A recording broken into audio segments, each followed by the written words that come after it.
So what you tell him, Trey? Pull out his Clipper shirt. Put your Clipper shirt on, man. Go ahead.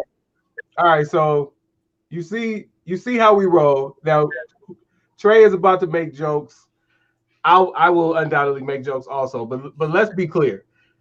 After Rodney's Clippers were eliminated, and after Rodney and Trey's Clippers were eliminated, no, after Rodney's Clippers were eliminated, Rodney came back home to the Lakers.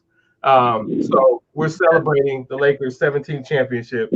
Two things that we do agree on this podcast: football, not football. We don't agree on football at all. Two things we agree on: basketball and baseball.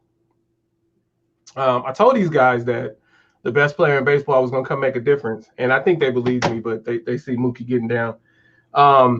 So this is a done deal. Lakers number 17, and we're working on this one right now. Welcome everybody to the Collective Podcast. We are glad that you are here joining us. This is only our second time going live, right? Yeah. So we're here representing the Dodgers and the Lakers. Again, like I said, we don't agree on football. Let's do the power rankings real quick. Who out of the three teams, we all say the Raiders had the best week, right? Yes, sir. Raiders definitely had the best. Raiders, right? Hey, you don't even have on a Raiders shirt. Come on, man. I got on my gray, baby. I got on gray and black today. It doesn't say Raiders, but definitely gray shirt, black shorts. That's right. So that's what we want you guys to understand. Like Trey, well, let me not speak for Trey because Trey's kind of shady sometimes. But right now, we're gonna give it up to the Raiders because we know they had the best week. So we all three vote Raiders number one. Now here's where it gets tricky.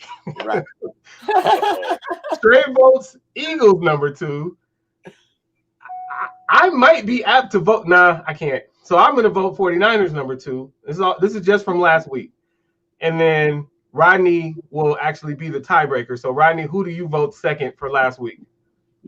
Okay, help me think back. The Niners played. The Niners look terrible. They got blown out, right? Jimmy got bit. 43-17 or something like blown that. Blown out is a relative term, but the point is the Miami Dolphins got their first win on us. But remember, Trey was dancing when he was 1-2-1 and in first place. He should get more off for that. We only dropped one spot. We're in second place. Now, it's the worst Philly played who? We played Pittsburgh. And got beat, right? Yes. Yeah. All right, I'll make it easy. We'll just vote Philadelphia. The 49ers loss was so bad that I would vote the Eagles, even though the Eagles don't have as good a record as the 49ers. I think the Eagles played better last week than the 49ers. So boom, that's easy. Rod, I'll take it out of your hands. Power rankings. But you know what? See, for me, injuries make a difference. Because injuries make a difference, then I'm voting this one. The first couple of weeks, the Raiders were decimated. And now the 49ers are decimated. Right.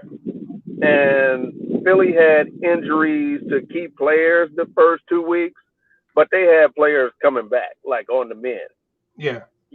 So it wasn't their whole team, but it was their starting two people off their starting offensive line, which is big because then you can't effectively run the football or pass block in certain situations with backups because obviously they're backups for a reason. So I do consider stuff like that. I didn't know Garoppolo, whatever mojo he had, he was going to completely lose. Because whatever magic he had, it looks gone. It looks gone. I mean, to the point where they may have to cut their losses and find another quarterback. Like, he looks shell-shocked out there. Well, AC still got him winning the Super Bowl. So as long as we still riding with that Super Bowl. We haven't asked. Okay, all right. 49ers, let's go. Super Bowl champs. So I will now. Well, so Rodney, what do you say? What say you? I will just say, based on They both I lost. understand. I really understand why they lost to the Dolphins, because the Dolphins are not a pushover squad. Even if they were healthy, they still wouldn't have been a pushover. So I get it with all the injuries to key people, but I'll go Philly only because they played Pittsburgh tougher. And they played them tough. Like the result was in doubt. The 49er result was only in doubt while the 49ers had the ball in their first possession. And then they gave up a touchdown. Then they gave up another touchdown. I think we were down 17, something nuts. So, crazy business. So, 49ers, third in the power rankings. Trey, I was teetering last week at 2-2. At 2-3, and seemingly without a quarterback, I'm not even confident we'll actually make the playoffs. At this point, I just wanted to hold true that everybody in the NFC West will be above 500. But I don't think that the 49ers will be in the fray anymore. I think that, God forbid I'm actually saying this, I think that, and then the Chargers had another tough loss, so they're not going to the Super Bowl. I got the Seahawks winning the Super Bowl. My goodness. So, all right. There you go. So, Trey, I said it. You can still, like, your team, again, can make the playoffs at 4-12. My team can't. So 49ers are not only not winning the Super Bowl, they may not make the playoffs. Let me tell you, the only thing I'm going on in the playoffs, anything can happen. Because that's what happened when we won the Super Bowl. People counted us out the first round. Yeah, but that was just because, but that's not anything happening. Anything happening is the Seahawks winning the Super Bowl at 7-9. That's anything happening. The 8th seed, or whatever they were. They might not have even been the 8, but I mean the 6th seed. That's anything happening. You guys won the division. You just had a backup quarterback who was already playing well. They just counted you out because it wasn't the starting quarterback. That's all that was. That's not anything happening. Right. Who was having an MVP type season. What helps us always is when you win the division, you get home field advantage for that first playoff game that you play. And usually it's a team with a better record that has to come play us at home. And if we win that one, we get our confidence. Yeah, but that's the key to, and we can't do realignment, but that's the key to his Philadelphia Eagles being in the worst division in football. They could win the division at 4-12 and make the playoffs. But I don't agree with the whole anything can happen thing. So later for that. All right, so that we got out what we don't agree on, but we actually agree this week. Rams, Raiders, Eagles, 49ers, simply for week 5. The 49ers were disgusting. The Raiders looked great, and the Eagles looked really good. So I am definitely willing to concede that. Leilani, how about this? I didn't know y'all knew each other. Hey, Leilani, what's up, her? Oh, yeah, I've known her for 1,000 million years. Okay, so we knew her for 1,000 million years separately. Yeah. What's up, Leilani? All right, so cool. Rod, do you know Leilani too? I do not know Leilani. Well, say hi, Leilani. Hi, Leilani. Okay, boom. All right, see, you come on our podcast, we shout you out. All right, we can continue to talk about the NFL. Somebody's facility just got shut down today. Who was it? Was it the Falcons? You might be right. For COVID. Oh, yeah. Yeah. Yes. Okay. Yeah. All right. So Falcons. Yeah. So COVID is still running rampant, and any word on Cam? Is he due to come back from his protocols yet? I think he's going to be able to come back next week. I think he has to have one more week off. And so the really normally you have to have a certain amount of successful negative tests, right? Yeah, you don't have to necessarily.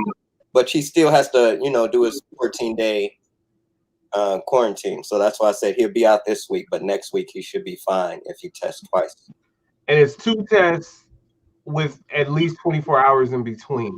So yeah, so that is at least a 24-hour period for those 2 tests.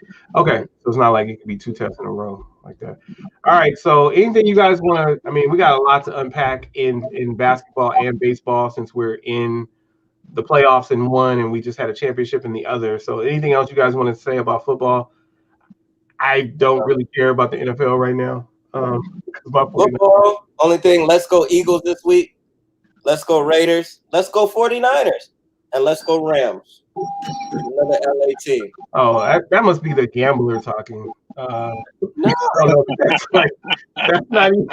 I can't even get serious. I think I'm joking. I'm trying to give everybody love, and now I must be gambling on. So that was just giving love? That was just giving love. The Chargers. Well, they don't. I didn't say the Clippers either. They don't belong in LA. That's funny. At least the Chargers stayed in California, so I believe that Chargers belong here as much as or more than the Rams do. Yeah, but I think Fairfax High School has more fans than the Chargers. Wow. That's funny. I think the Chargers have more fans than the Clippers. Ha. So later for them. All right. Check it. So we done with football? Yeah, that's it for football. We got podcast and we didn't say anything. All right. So anyway, there are some teams that look great. And Kansas City's actually not one of them. But like, who is it? Tennessee looks great. Seattle looks great. Pittsburgh looks great, even in adversity. And I wasn't pulling for Philly to get the upset because I love Mike Tomlin, but I was impressed with Philadelphia. So it tells you that it wasn't a fluke when they beat the 49ers, and I think the 49ers were better against Philly than we were the following week. Jimmy, I don't know. But CJ Beathard replaced, like, the starting quarterback got benched 2 weeks in a row, 2 different quarterbacks, and CJ Beathard came in. So I imagine CJ Beathard is now the starter, but we need some quarterbacks. Ronnie, are you actually? I know you're in the car, but are you driving? No. Oh, okay. Well, stop bouncing. All right, moving on. I did something to my sound. I'm trying to get it back. Oh, okay. Check this out. Please tell me. I don't think we could just move on. Did you guys see what Henry did to my man? No, I just heard about it. I heard they said it was like he was playing against toddlers. Let me tell you something. Imagine running across my yard and Colin trying to stop you. For Colin. It's over. That's how funny it was. Wow. But Henry does that to just about everyone, though. Yeah, he does. I wouldn't be mad. He does that to linemen. So what was it? A DB? You said what? Or was it a DB or a linebacker? I think it was a DB. Okay. It was a DB. Okay. All right. So yeah. All right. So moving on from them. And it's funny, man. I actually pulled for Kansas City to beat them last year. And boy, do I have regrets about ever pulling for Kansas City last year because it got us in the Super Bowl. And then who knows when we'll get back to the Super Bowl. Yeah, so close yet so far. All right. So basketball. It was the year 2000. And it was following a 99 championship that I believe is real, that Rodney doesn't believe is real, that Trey believes is real, and that was the San Antonio Spurs. Phil Jackson joked about it not being real, but it was real. So, or 2 out of 3 of us think it was real. So that's fine. Rodney gives it an asterisk. Trey and I, in 2000, were in Staples Center together. I was about to say, like, this is the first championship we haven't celebrated together in a long time, brother. Usually when that confetti comes down, we right next to each other if we winning at home. Yes. Yeah. And it was really anticlimactic. But so 2000 was really special. And I've talked about this on the podcast before, but 2000 was especially special for Trey and I because we were in Staples Center. I mean, I was there for all the games, but together we were there together in game 6. And so that's why it was so special that the Lakers messed around and lost on the road so that it would come back to Staples Center so that they could win that championship at home, that 12th championship at home. That was really, really, really important. And boy, at that point, it was 12-16, and it looked like, man, will we ever catch the Celtics? So that was special because Trey and I were there together and we cried. Then I rushed out of Staples Center and drove to Ventura to go start my sales training for Kinko's, which is now called FedEx Office. But I was an outside sales leader for them, and I went out and went to I had to get to training, which started the next day. So I got to my hotel at like midnight, and then I think people tore up. Well, no, I know people tore up downtown after that championship, and I think people were locked in Staples Center for a while. Did you have to wait, Trey? Before we could get out, you had to wait a minute. Yeah. Trey called me when I was on my way. He was like, "Man, we can't even get out yet." I remember it. So anyway, 2000, fast forward to 2020, and it's amazing that was 20 years ago. But a tip of the cap to the Lakers, a tip of the cap to my guy Trey, lifelong friend. We didn't know each other for the first few championships for the Lakers, but we were there in solidarity. And of course, we didn't know Rodney, and I imagine Rodney was probably there back in Minneapolis, rooting on George Mikan with the goggles back in the early days. I'm just saying, but we let Rodney join the group, and so for sure, I also didn't know Rodney. I actually didn't, even though I was officiating, I didn't know Rodney yet when we won in 09 and 10. I didn't know Rodney yet. So this is the first time I'm able to share a championship with Rodney, obviously back with Trey one more again. And I just want to say, I love the organization, and I love the fact that we've got a 17th. I love the fact that Boston can't one-up us anymore. I love the fact that the team buckled down and produced during crunch time. I love the fact that Rodney's brother performed as the third leading scorer. Contavious Caldwell Saucier, like he did his thing, and when Rodney makes comments about people, you really start to look at how they move, like literally, right? So watching it, and so by the way, I'm a college football, basketball, and lacrosse official, and people, make jokes about my run. Now I'm fast, but I have an interesting run. Danny Green, really? Like that stuff just doesn't work when he's scurrying across the court. I know it looked like a traffic accident. He's like, like that's what I feel like he's doing when he's scurrying, and it's like he plays hard, but I feel like it's almost like he's a hamster because it feels like his legs are like moving as fast as they can, but he's not going. Did he always run like that? He looks like a toddler with a saggy diaper. That's how he runs. If you've ever seen a toddler that's bow-legged with a big saggy diaper that hasn't been changed because for whatever reason, that's exactly how he runs. He runs like he's wearing a saggy diaper. That's right. So we know toddlers with saggy diapers. I didn't used to know toddlers with saggy diapers. I know you guys change your kids on time, but there are some that don't. No, yes, but here's let me just give you guys the update on Kayla, whose birthday is coming up on November 3rd, by the way. Kayla is potty trained. Kayla, actually, her grandmother did some work on her when we were in Vegas with Trey and Britt. And we deposited her, and then when we withdrew her, she was potty trained. Now we had to refine it a bit, but she is a beast getting to the bathroom. Like she knows exactly what she needs to do, when she needs to do it. It's exciting. So we only use a diaper when she's going to sleep at night or when she takes a nap. And Brianna doesn't know about the nap part because Brianna doesn't give her naps. She just, No, I'm just kidding.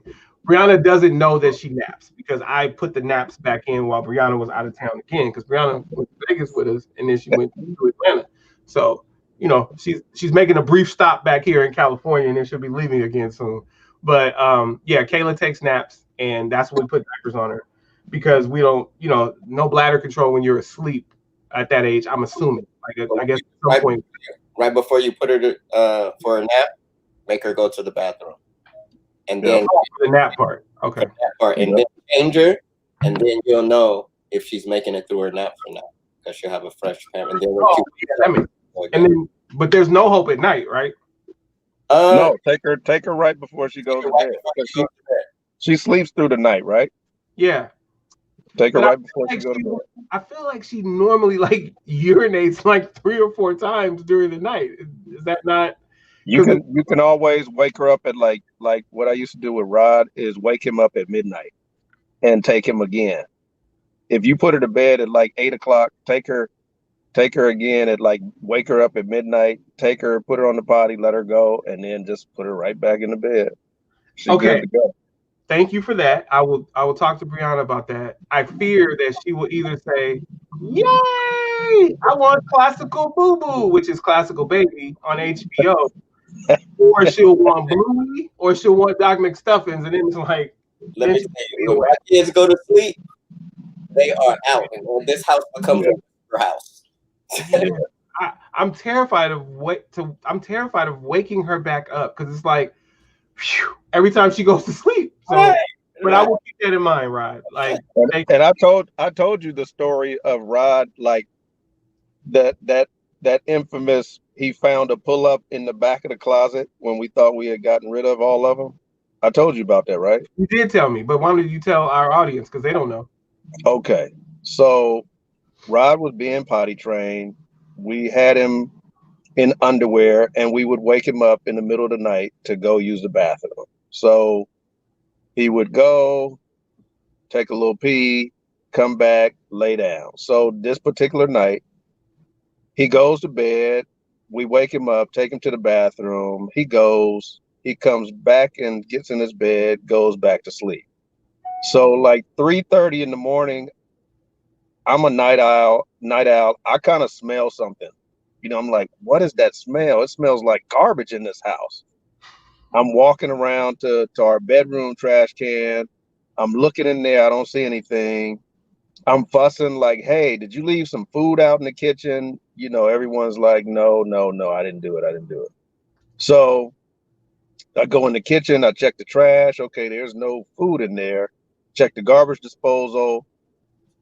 I go in Rod's room. Go in the bathroom first. I don't smell anything in the bathroom. I go in Rod's room. And he's laying there calmly sleeping. So I go back to the bathroom and then it hits me. What is that smell? So I go over to the toilet. I'm like, maybe he, kind of peed on the seat a little bit. Maybe I need to just clean up in here. I look inside the trash can and there's a pull-up full of poop in the trash can. So what he did was, after we went back to sleep, he got up and dug through his closet and found one pull-up that must have been left in there accidentally, put it on, took his underwear off, put the pull-up on, pooped, went to the bathroom, took the pull-up off, put it in the trash can, and put his underwear back on and got back in the bed and slept like nothing. So that was the loud smell in the house. It was a pull-up full of poop. So I woke him up and I'm like, dude, if you can really go through all of that and all that scheming and plotting to get to a pull-up, because he really didn't want to not wear pull-ups. He didn't want to use underwear. He wanted to keep a pull-up on. I'm like, no, it's time for you to go 100% underwear. So he was kind of resisting against that. And once I saw that he went through this little elaborate scheme to wear a pull-up and poop in the pull-up, I said, no, now you know better. Now I know you know better. So if you poop on yourself again, you're getting in trouble. Yeah. And Wow. after that, it didn't matter what time he had to go in the middle of the night, whether it be midnight or 3 in the morning or 4 in the morning. He got up on his own. Never had accidents. Never. Nice. Wow. Yeah. And But how kids were old? smarter than we think. That was right before his third birthday. Oh, okay. He really started like potty training prior to that, but it was kind of inconsistent. He had this thing where he had this phobia of pooping in the potty chair. He would pee all day. Hey, I got to use the bathroom. Okay, go and sit on the potty chair. He'd go to the potty chair, pee. Hey, I did it. He would even dump his own pee in the toilet from the potty chair. Like we didn't have to do anything. But when it come to pooping, he did not want to poop in a potty chair. He just had this fear. And so that's why he would try to find pull-ups or whatever he could to poop in and then go by the toilet and like wipe himself and and try to put the pull-up in the trash. Like he had it all figured out. That's funny. Yeah, my son was on another level with that. Wow. Yeah. And we used to fear that he wouldn't go back to sleep either, but once they get that out of their system, they go back. I know all the brothers out there thinking, man, that's gonna mess up my mating time. They don't want to get in the bed with us and all that kind of stuff. Don't be alarmed. They'll go back. Okay. Well, thank you for that, Rod. Always looking to get the parenting tips from the original father. You know. What's up, Omar? How you feeling, brother? How you feeling, brother? Um, OC. yeah. So always getting those parenting tips from Rod. That's a good thing. We appreciate that. I definitely learned about parenting before becoming a parent from both Rod and Trey. And they call Rod Old Yeller just because he's been around, he's been through it. So definitely always getting tips from him. All right, so that being said, we need to talk about basketball. Trey made his declaration, and he made his declaration on Facebook right after the championship, and I purposely did not do anything with that post. Rodney, as far as I know, has not made a declaration, but we have to talk about it because we have to talk about it. Y'all know where I stand, but let's talk about it. So let me be objective and not show any bias. We're all happy that we have a 17 championship, right? Yep. Right. All right. So we have the MVP of the finals, and there's a discussion about the MVP of the 2020 finals being the greatest of all time. And you guys know that in general, I don't even like to say the term future Hall of Famer for anybody. Like I'm like, just let people retire and then we could talk about all of that. But okay, for these purposes, we in this no-brainer world, fine. Future Hall of Famer, cool.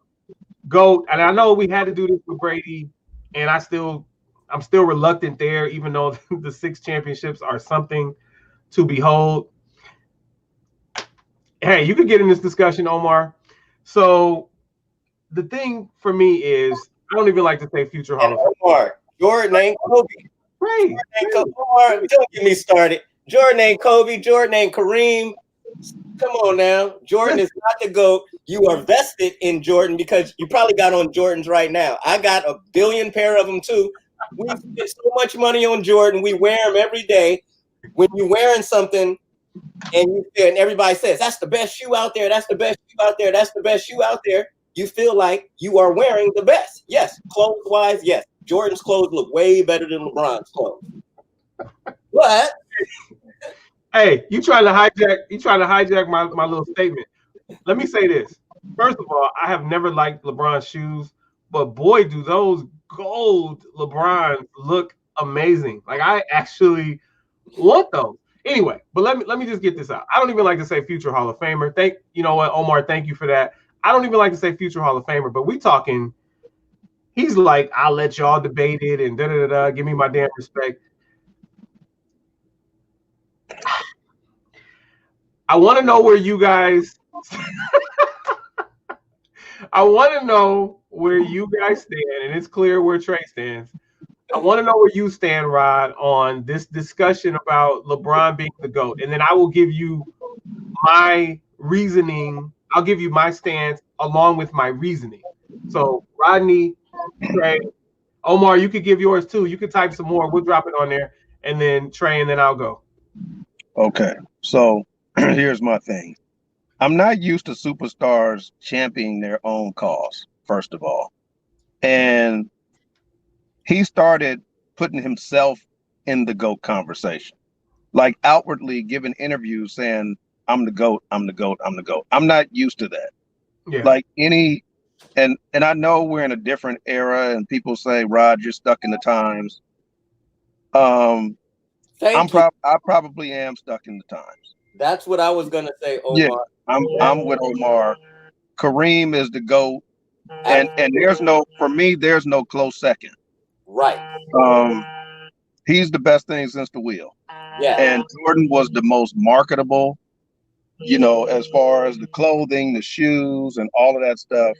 But Jordan had certain limitations, like some other players got certain limitations. So Kareem Is the GOAT. could have really put everything out of reach. Yes. I mean, for as much as people used to talk about Wilt, for whatever reason, didn't always play great in the postseason.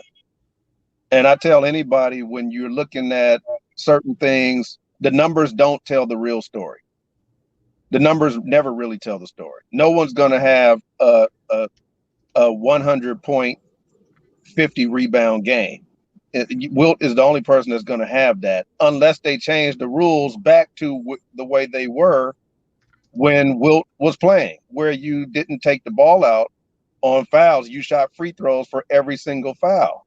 So that gives a chance for misses on every single foul shot, which means that if you're the first person on the lower box, you have a good chance of getting 25 or 30 rebounds a night, because you had a lot of people back then that couldn't shoot free throws. It's the same in this era with Euroball, where you have your dominant player bringing the ball in his hands every play.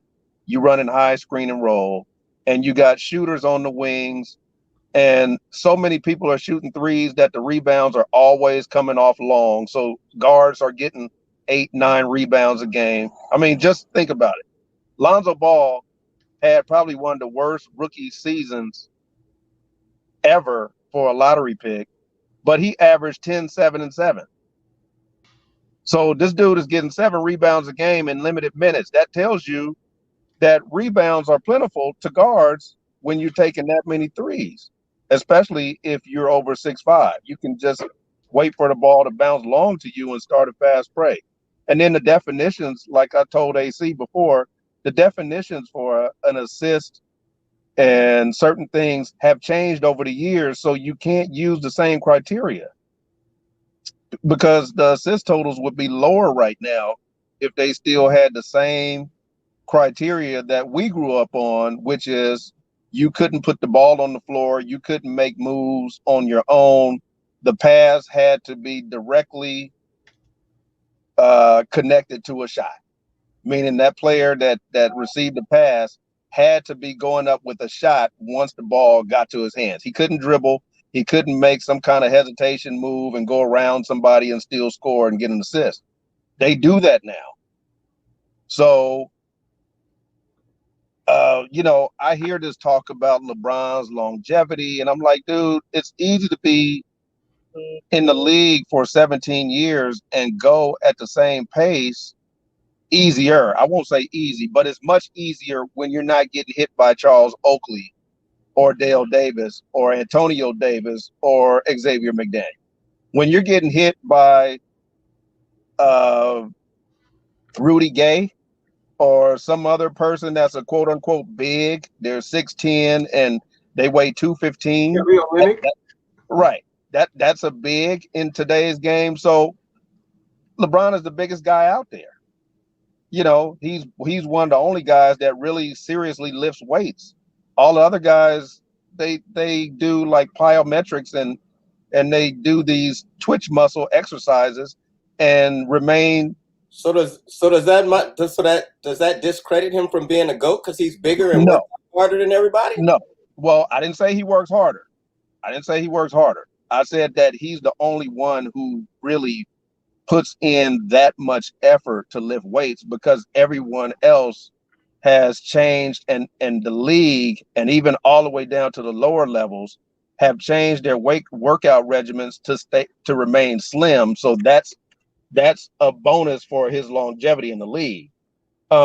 He's the greatest for his era, for this last decade, and I won't even say the whole decade because Kobe was still there all the way up until he tore his Achilles, which at that time the media was already calling LeBron the best player in the league every season, but it was almost kind of like it was a media-driven thing and not necessarily what you were hearing from the players, because each time you heard a player on an interview talk about who they didn't want to guard, it was Kobe.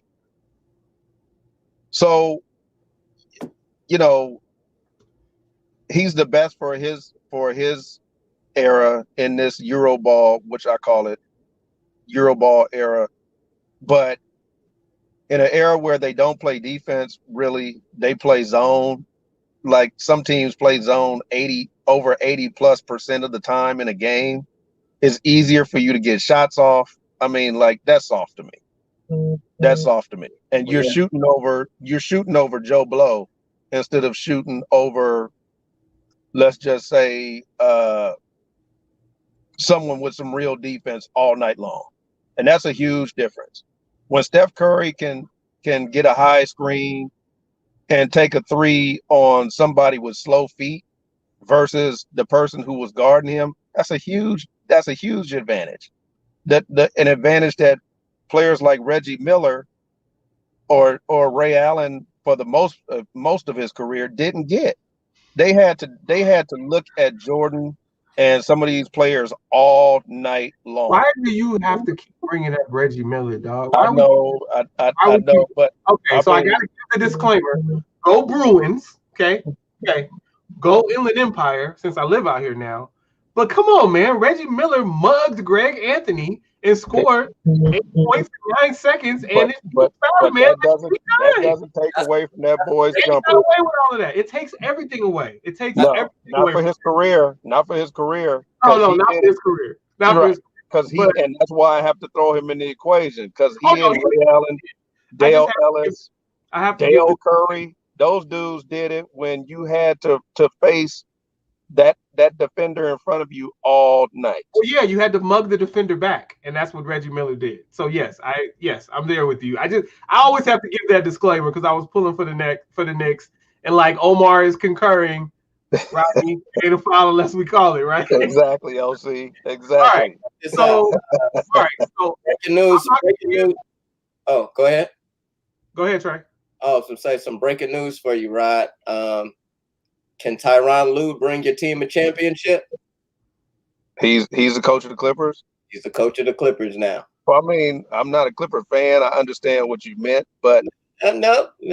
I think he will probably learn from Doc's mistakes. As far as from what I'm hearing, a lot was Doc's preferential treatment to the star players versus the role players.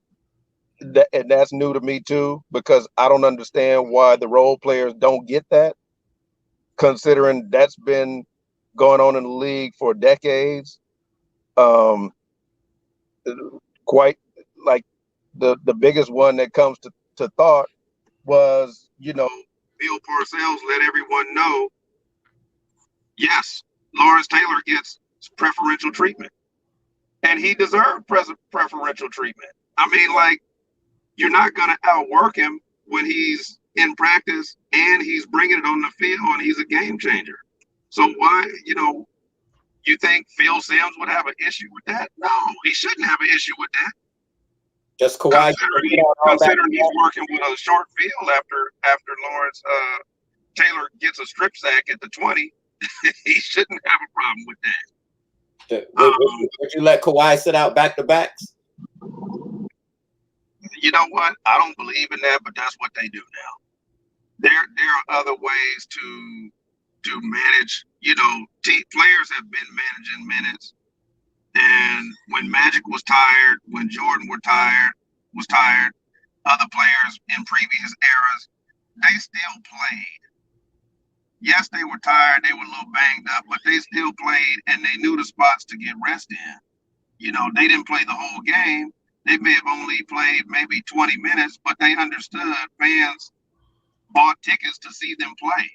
Yeah. And sometimes when they were in a different conference, that fan is only getting one chance to watch them live because they're not coming again for the rest of the season. So those players understood that. Let me step in real quick. So I'm really quick, Trey. So listeners and viewers, for those of you who are wondering why Rodney's audio sounds like that, what we're witnessing without really knowing is that is his futuristic Android, and so we should be grateful that we get to hear that distorted audio because it's the wave of the future for Android. It's a blast with an FM transmitter.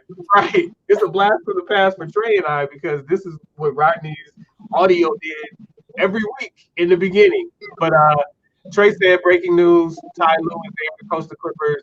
We talked about the whole taking games off before, and my whole thing is if it works, it works. And they wound up second. But then we talked about the chemistry. Did it hurt the chemistry? I don't know. We'll see what Tyronn Lue does. It could be in that man's contract. Don't sleep on the power of the contract. The back-to-backs could actually be in there.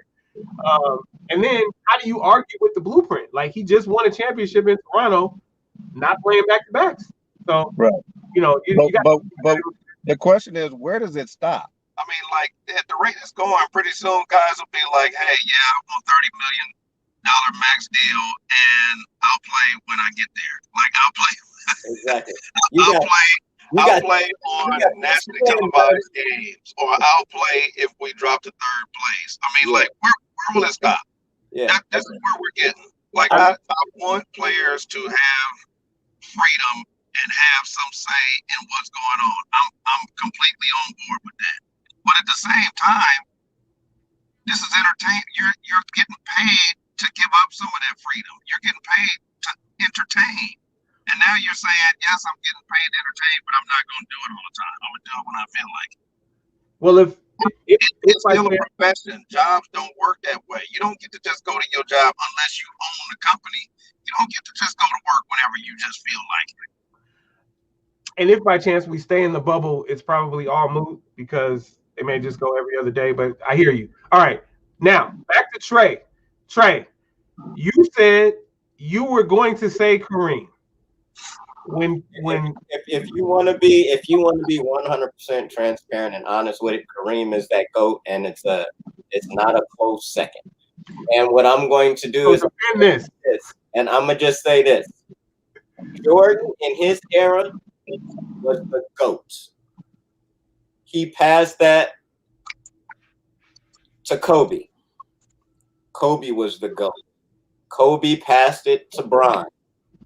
Bron is the GOAT right now. I think the next two GOATs out there is going to be AD and Tatum. Those are the next. AD who? Adrian Dantley Jr.?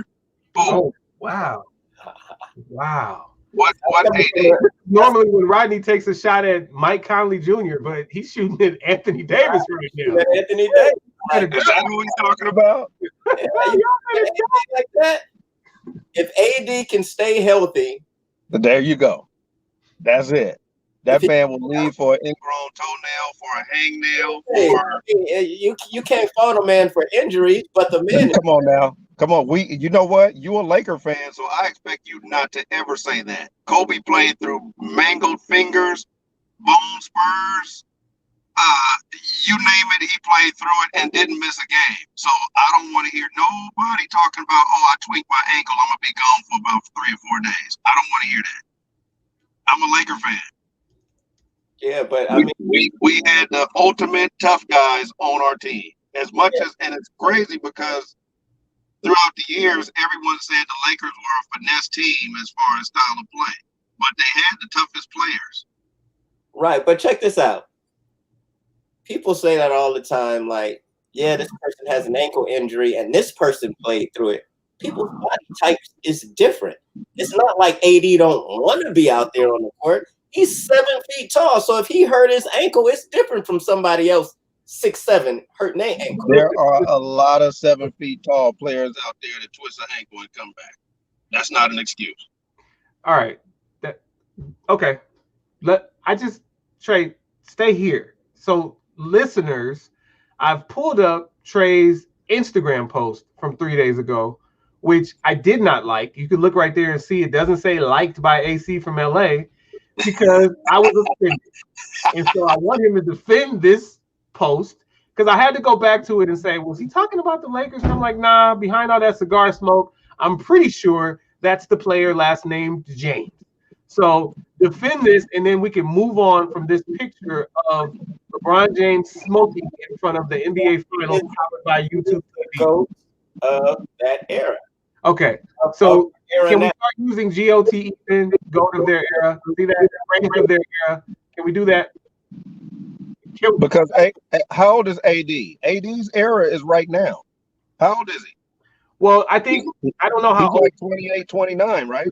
But Trey is saying 6 or 7 years, like for the next 6 or 7 years. Yes. Like the Lakers will win the championship next year and probably the year after that. They're definitely going to win it next year. Listen, you guys may get mad at me, but I'm going to say I hope LeBron's not here for all of that. I don't need him to keep getting rings. Like I don't. Well, he's going to get them. He's not going nowhere, brother. Get used to it. He's here and AD's here, and they're going to run this. I want AD to be here. There is no guarantee that AD is going to help out. I'll say that. Okay. And you know what? He feels a stat sheet like a lot of other guys around the league. He fills up the stat sheet with points, rebounds, blocks, assists, steals. But after him arriving in LA and we get to see him on a regular basis, I see why the Pelicans could never get to the playoffs or they get eliminated in the first round. Like you can't have your superstar being that soft. You can't.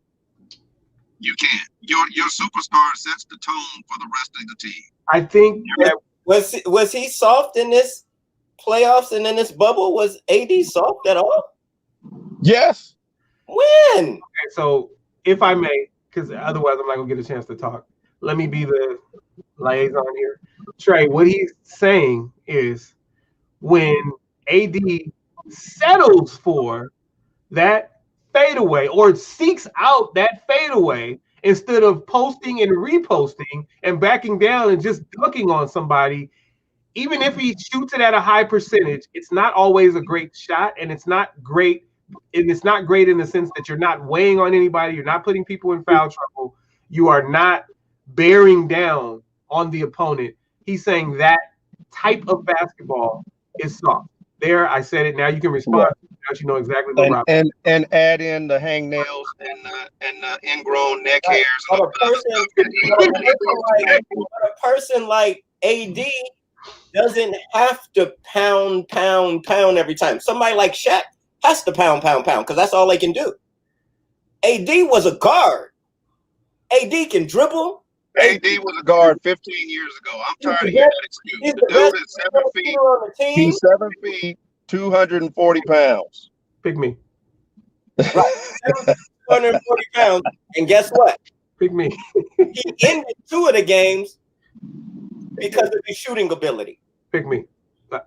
So Trey, if I may, furthering as the liaison between the two of you, Rodney is saying he's not discounting that fadeaway three. He's saying there's a time and a place, and Right. that should be He settles for threes. shot as that should be the exception rather than the rule. You're right, Trey, that Shaq pretty much had to back people down, but since Davis can, then he should start there and then fade away. And then he's already got people in foul trouble. He's got people tired. It's different. And then you can put teams away sooner. Wow, Right. I haven't heard Rodney say this, but I know how Rodney's mind works. Right. That's what he said. A team has to change their whole scheme and their whole game plan when you put their favorite player in foul trouble. Point blank. That's why Shaq didn't need to shoot jump shots. He didn't need to be shooting jump hooks. He needed to bang those players and get them tired for them to realize, you know what, in the fourth, I'm working this hard in the first quarter. When the fourth quarter comes, I won't have anything left. I'm gonna give you an example, Trey.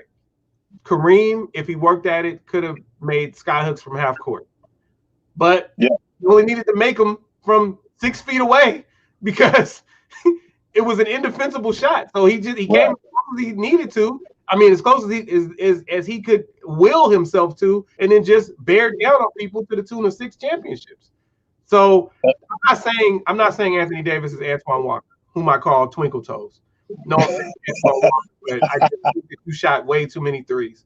I feel like you were that before that just fell in love with the three and to the tune of your teams just not being as successful as they otherwise might have been because you were a broad dude and you could have imposed your will on people and you just didn't. Like that. So that's what he's saying.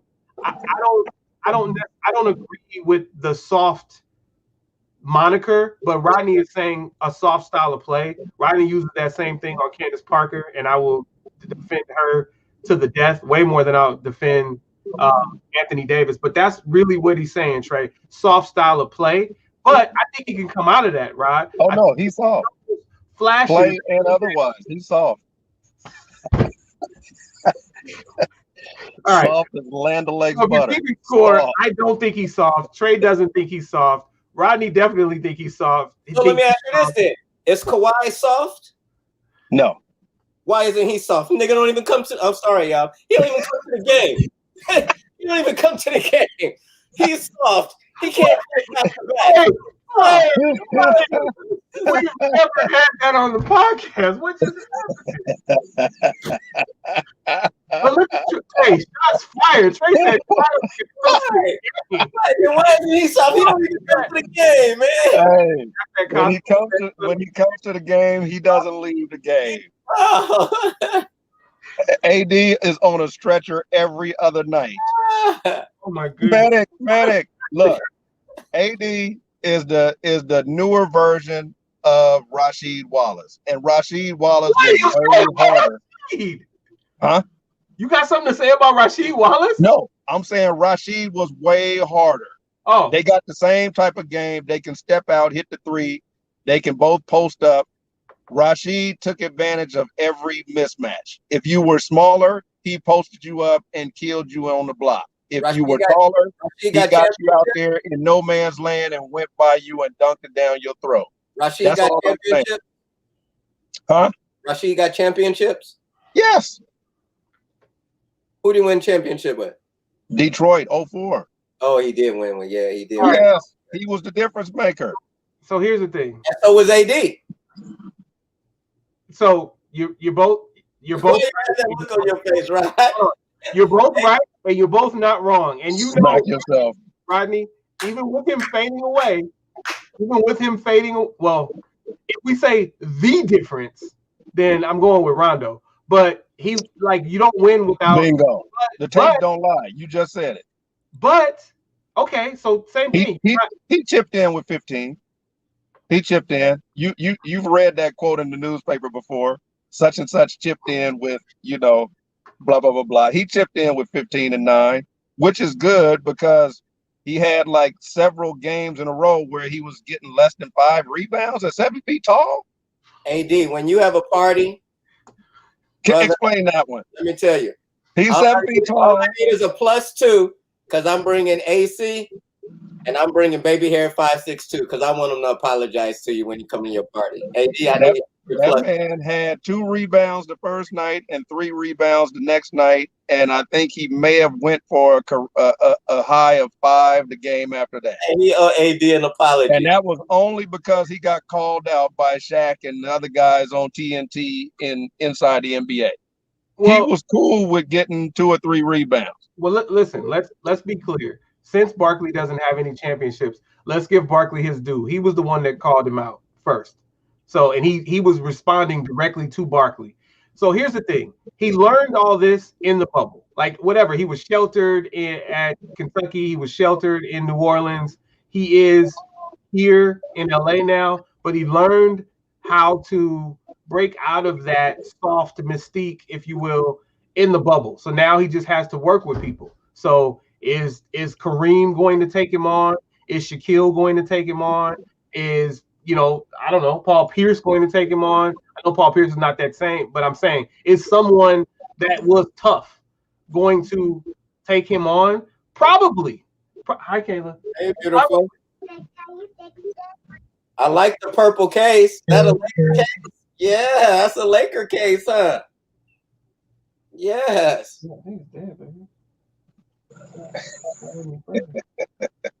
Uh-oh. Rodney. What I'm gonna do? Hey, man. What I'm gonna do with you? Rodney over here hurt my feelings. I gotta call him like I see him, man. Rodney over here hurt my feelings. I got on my son about that recently too. He's like, Dad, my knee. And I'm like, what's wrong with it? It's swollen. I'm like, where? It looks exactly like the other one. It won't. I'm like, dude, if you're calling yourself an athlete and you want to be a ball player, suck it up. Play through that. If you that injured where you can't play, then just sit down. Don't go in. Okay. But if you get on the court, play. Okay. That's it. Wait, bye. I'll close this. Goodness gracious. It's almost like she does that on purpose. Like, hey, let me not only bust in on your podcast, but let me like Riley. Let me open your background.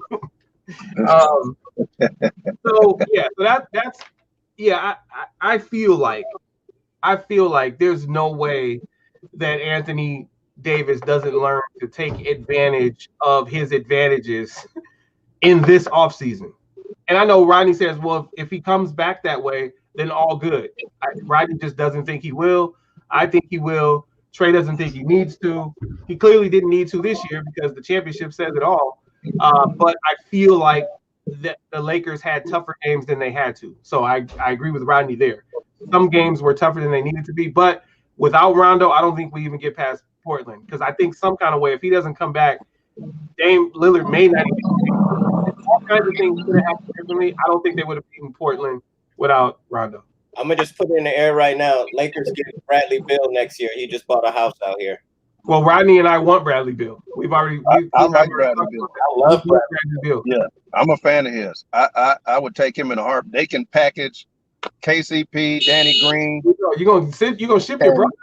And all of the other guards they got, they can package them up and trade them for KCP to make the money work. To trade away. They can do all that to make the money fit. No, they're gonna keep right on the team. They're gonna definitely let Danny Green go though. No, Danny Green is on for another year. He's still owed $15 million for next season. He's gonna be here. Oh, that's right. They did 2 years. Unless somebody will trade for a salary dump to get rid of somebody. I think Kuz's out of here. I think they're gonna let Kuz go. I don't think so. You don't think so? No. Well, here's the thing. It's all about how people develop outside of the bubble in this offseason. Because I feel like if we look at the playoffs, KCP was better than Kuzma in the playoffs. Yeah. Now Kuzma is he's more athletic, and he has more of Rodney's favorite word, upside. But KCP came to play every day. Now he didn't always make his shots, but he came to play every day. You were never wondering what he was doing. No, There not were at all. several times when I wondered what Kuzma was doing, which is kind of hilarious because there was a whole thing like, oh, he was the great rookie when when Ball was here, and he outplayed Ball in many people's minds, including Rodney. Not mine, but in many people like Rodney's minds. I thought the 10-7-7 was legit. Rodney doesn't agree with that, but maybe You go know for what? I saw flashes of Ball. I saw what he could be when other people were like down on him and saying, "Oh, he's trash. They wasted a pick." They did. I saw what he could be. No, because he got got better. Anthony He Davis. got better in New Orleans, a whole lot better. And for me, you can look at his numbers and tell that skill wasn't his problem. His problem was mental. When you shooting like 30, why does he keep blowing his horn? When you shooting like 30% from the free throw line, you know that, and you've normally shot 77, 80%, 82%, you know that that's a mental thing. Are you talking about Lonzo Ball or Shaquille Yeah, O'Neal? I mean, LA, like, wait, are you talking about LeBron James against the Clippers? Which one are you talking about? LeBron last season when he was afraid of line. No, I didn't. He was afraid of the free throw line in the bubble until the playoffs started. Yeah. But yeah, it was a mental thing. Kuzma, they need to really run plays for Kuzma.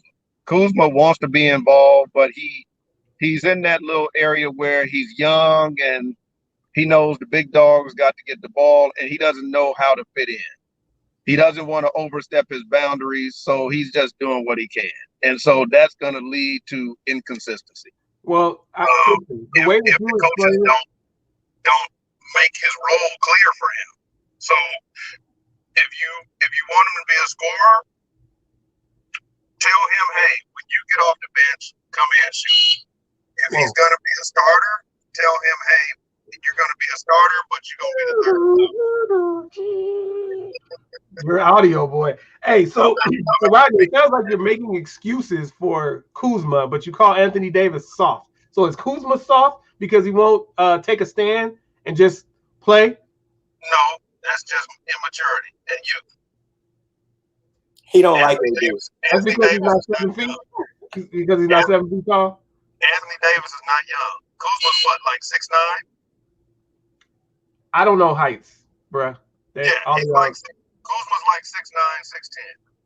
But he's only but like 23, 22, 23 years old, so he's young. Anthony Davis is like 28, 29 years old. So you're saying Kuzma is going to be the greatest of his era later on? No, I don't think either one of them will be the greatest of their era. I think it'll be somebody. So who's going to be after LeBron? No, because Murray is guardable. It's going to be Jaylen Brown. Jaylen Brown got a shot. He's still kind of raw. He's like Kawhi Leonard used to be in San Antonio. He's still He's not the main option. He has improved his offense, and we see more. Initially, he was a raw athletic freak, and he's not that no more. So he's ascending offensively. Right, but we're talking about the GOAT of the era. The GOAT of the era.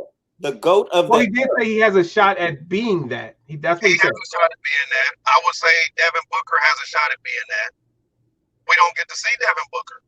So a lot of people don't know what he can do, but Devin Booker brings it. What about the kid in Atlanta? Trae Young. No Trae Young, and not that was what's his name in New Orleans. That's Gigi's favorite player. What about our guy from Duke? I can't remember his name. Sorry. In New Orleans. Zion? Yeah. Who? Zion. It was a Lauryn Hill song. No. Okay. No. What about the Lauryn Hill song? That was the greatest of the era, right? The song. I mean, you said Duke. They all the same to me. I thought you were talking about Allah Abdel Nabi or Brian Davis. I don't know who you were talking about. All right. So Okay, so wow. All right. So you're saying you said no to Trey Young, right? No, I don't see So, it. so you said Devin Booker. Did you say anyone else? Devin Booker. Let me see. He said Jalen Brown.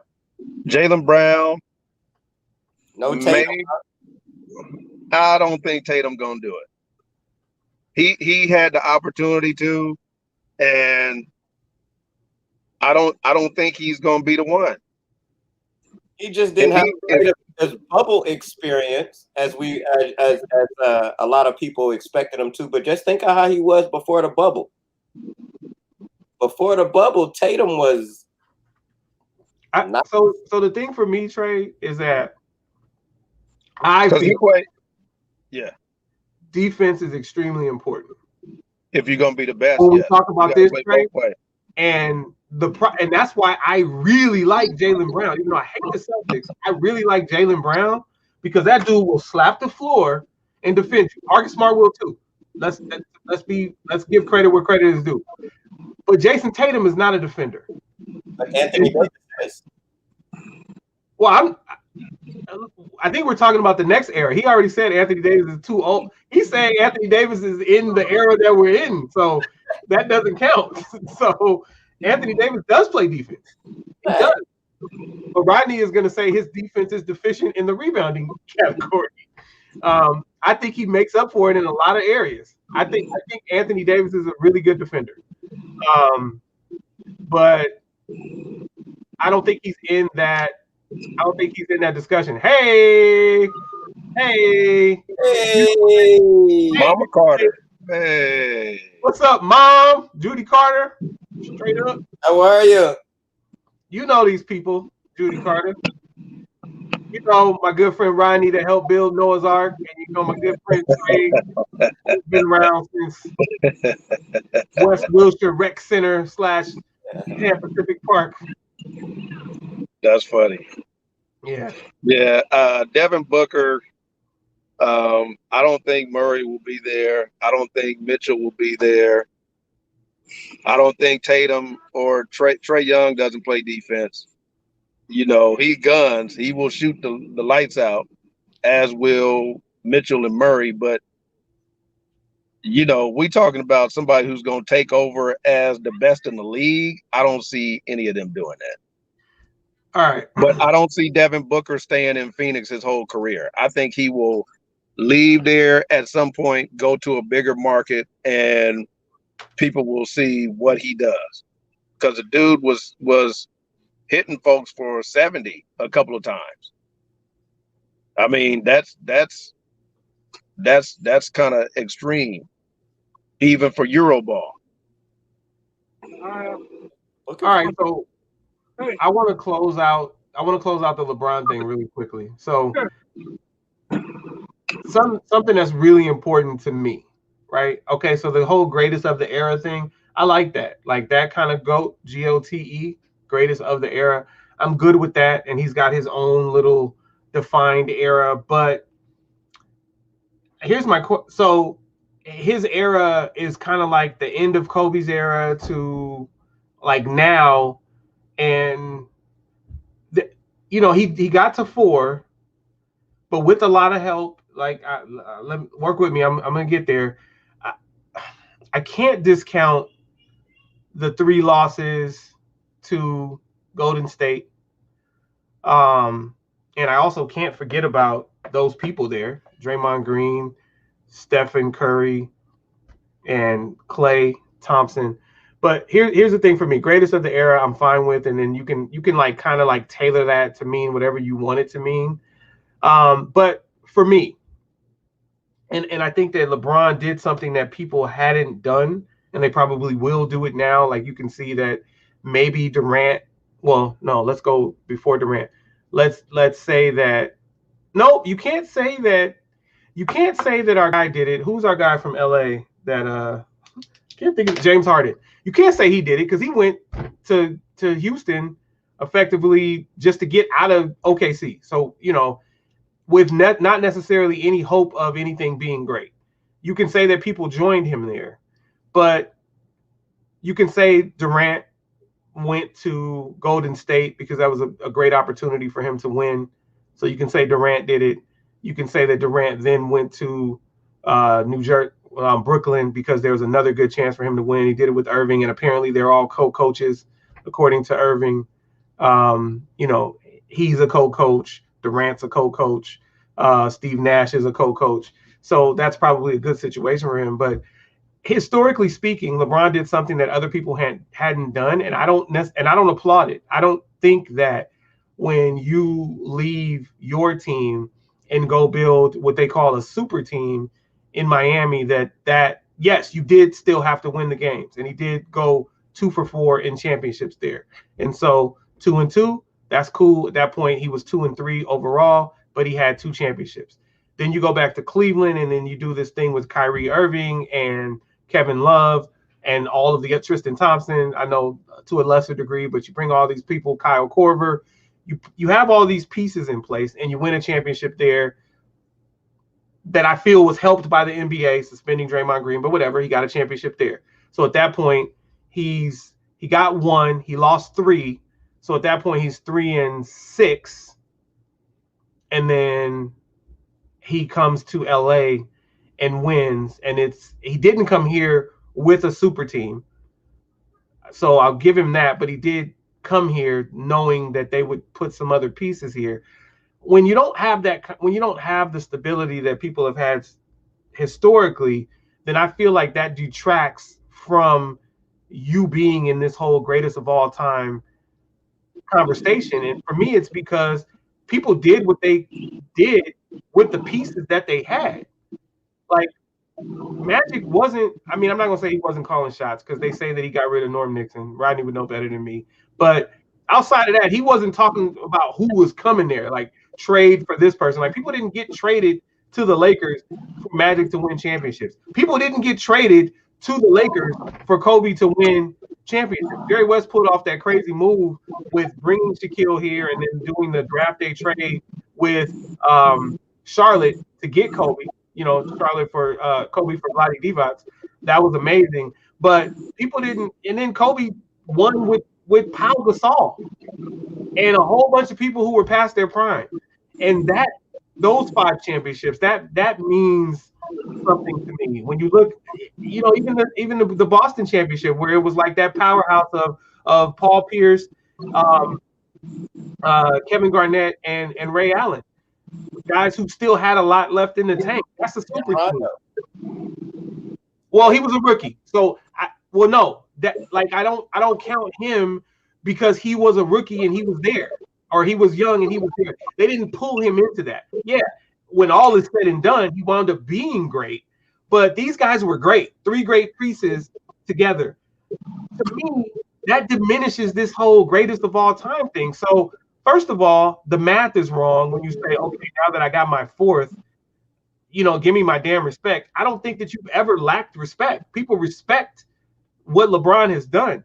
But 4 championships on 3 different teams that, and he called the shots on all of them to make this stuff happen. It's great because you still have to win the games. A whole bunch of championships appearances in a row.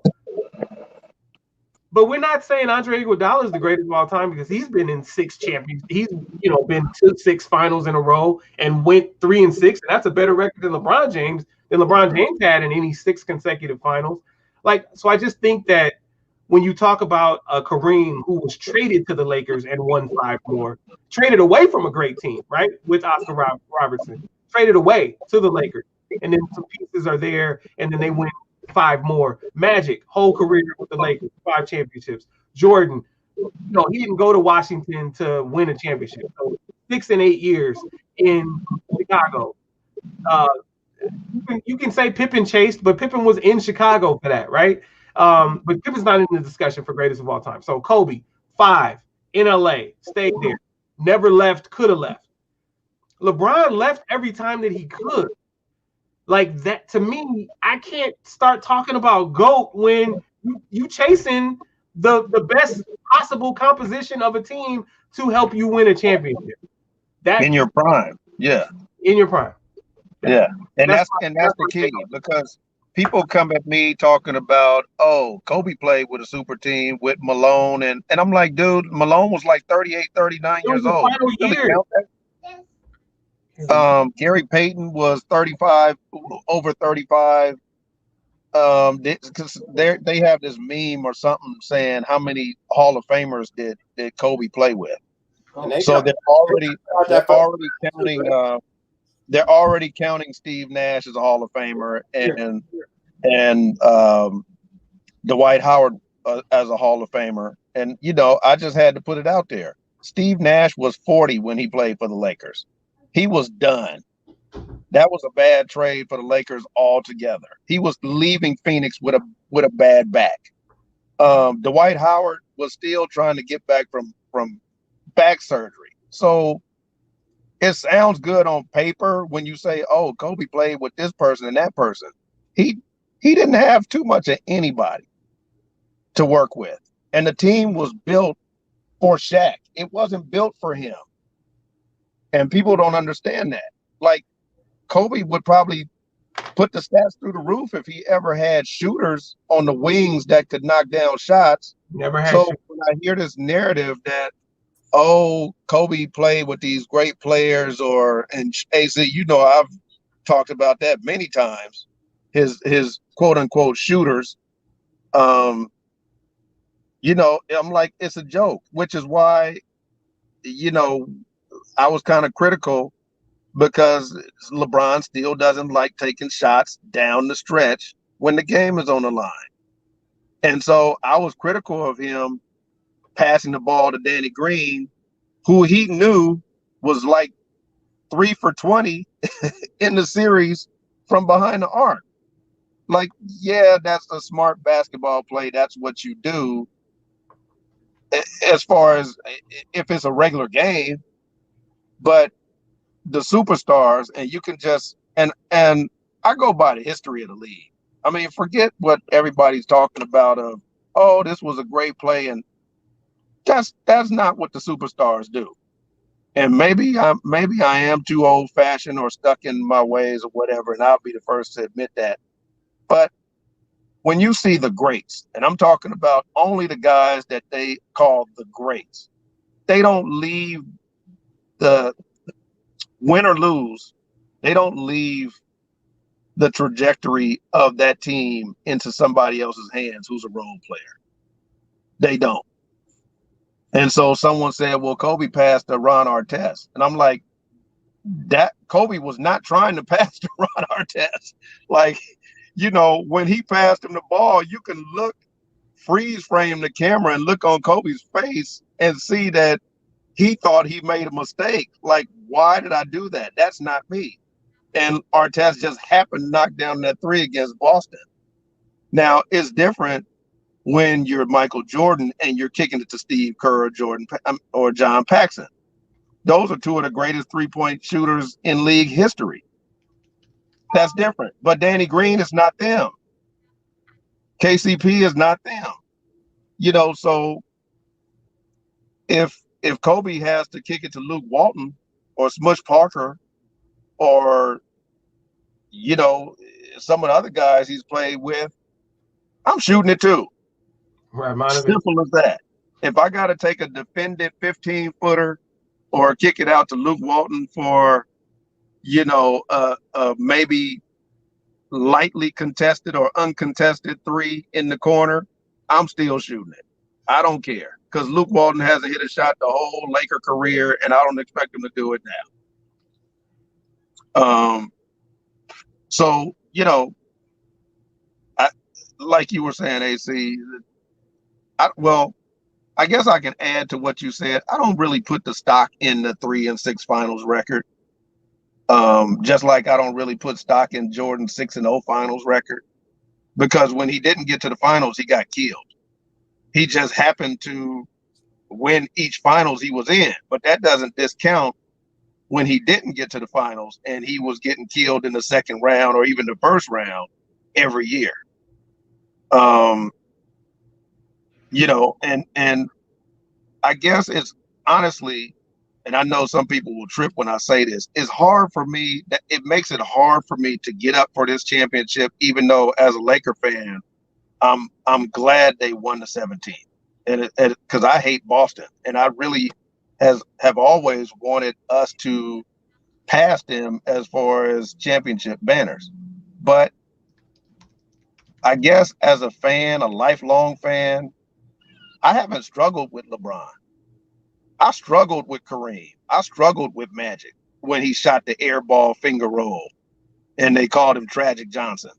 I struggled with Kobe through the air balls and, dang, he's so young and they're giving him the ball already and he got to make his mistakes and he going through this and going through that and the team is I struggled with those dudes.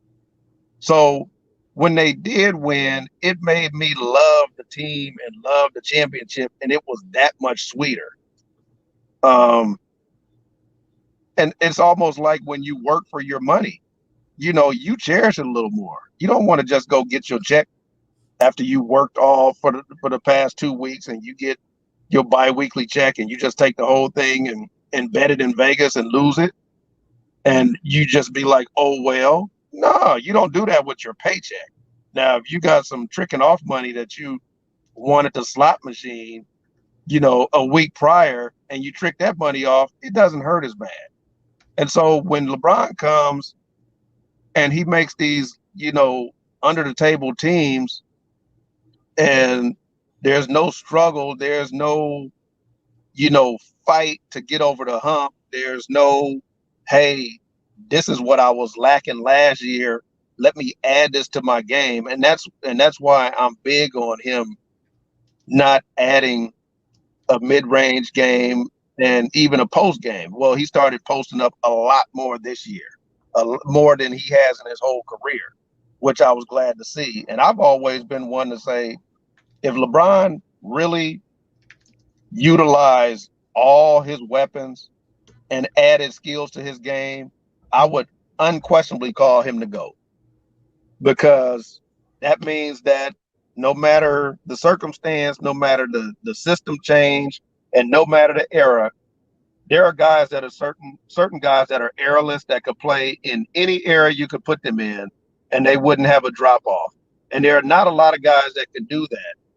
But if he added a mid-range game and continued to utilize the post against smaller players, there will be nobody that could touch LeBron.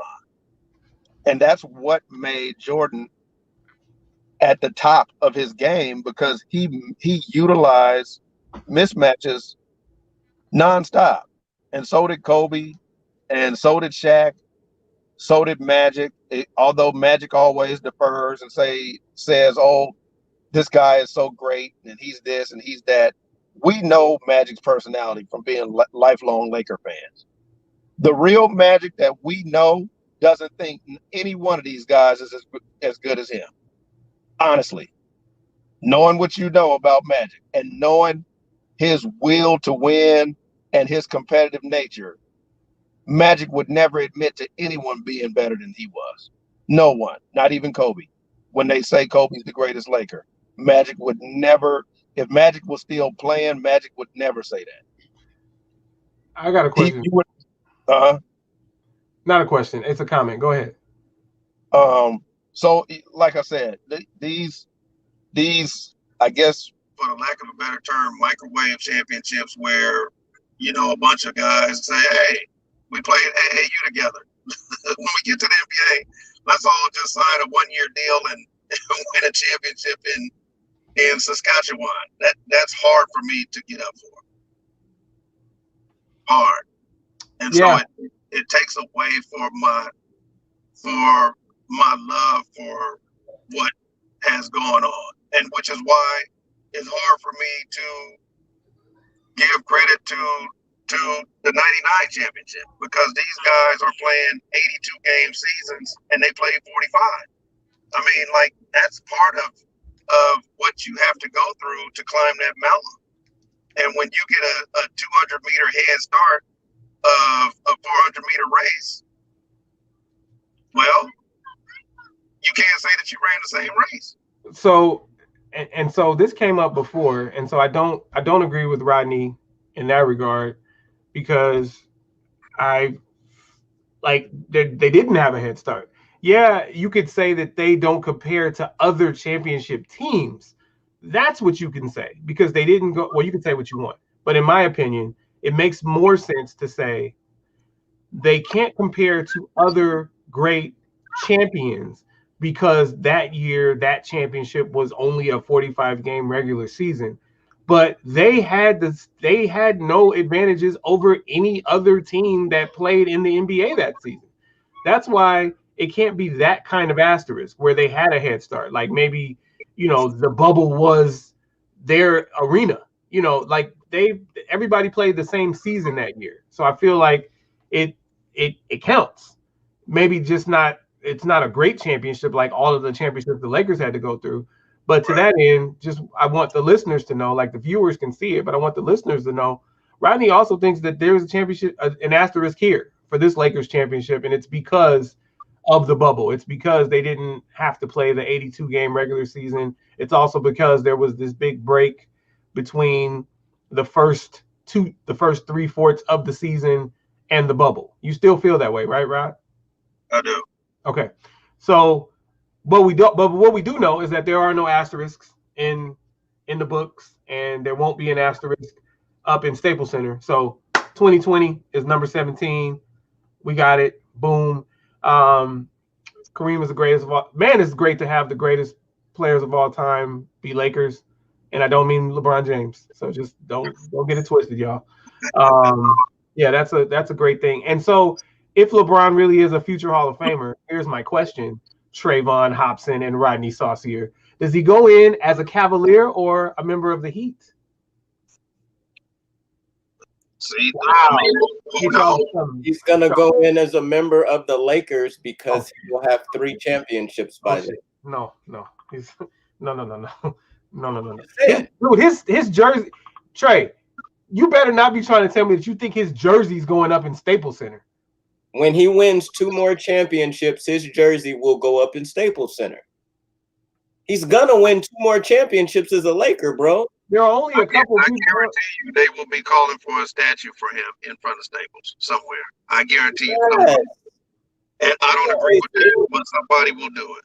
AC, come on. No. Come on. What are we I don't talking think his jersey should be First up of all, there's one, right? Let me tell you, you didn't even give him a chance to play the next 2 seasons. You counted You're already putting him on the. You give him a chance. You're the one jumping the gun. He's gonna win 2 more championships. Okay, listen. Don't have me going against my own team. Stop it. Stop. Okay. Even if he wins 2 more championships, in the grand scheme of Laker history, where we look at the points, we look at the rebounds, we look at what they did as a Laker, you think that he fits? For if they win the next 2 years for what he did out of 3 out of 4 years, if he bought 3 championships, yes. So we're putting Robert Horry up. Come on, man. What do you mean? Robert Horry and LeBron James, that's not even the same conversation. Look at those championships, I would argue those championships are way more impactful. Robert Horry made the biggest shot in Laker history. Yes, he did. And should Robert Horry be in the Hall of Fame? I think I would vote yes. No. I would vote yes. You don't get to be in the Hall of Fame for making big shots. Here's what I'm saying, Trey. That's not what it's for. Trey, first of all, why don't we just let this one rest? Okay, we got 17. He's here. I personally didn't want him to come, but it's not like I was protesting it. Let me tell you, I didn't want him to come either, but I'm just like... Yeah, I'm fine with him being here, and I appreciate the help for championship number 17. Let's just wait and see what else happens. Like, you're going to make me point out stuff that I don't even want to point out. Our guys are back. Like, this is our squad, but our guys are back next year, right? In Golden State. Irving and your boy Durant are healthy out there. Doc Rivers, I know people are going to laugh at me saying this. Doc Rivers is the coach of Philly, so things are going to change. You got Clay and Steph coming back. Yeah, I said Golden State. Oh, yeah. You got, Rodney says Tyronn Lue will make a difference in LA. Clay and Steph will have a #1 pick with them, whoever that may be.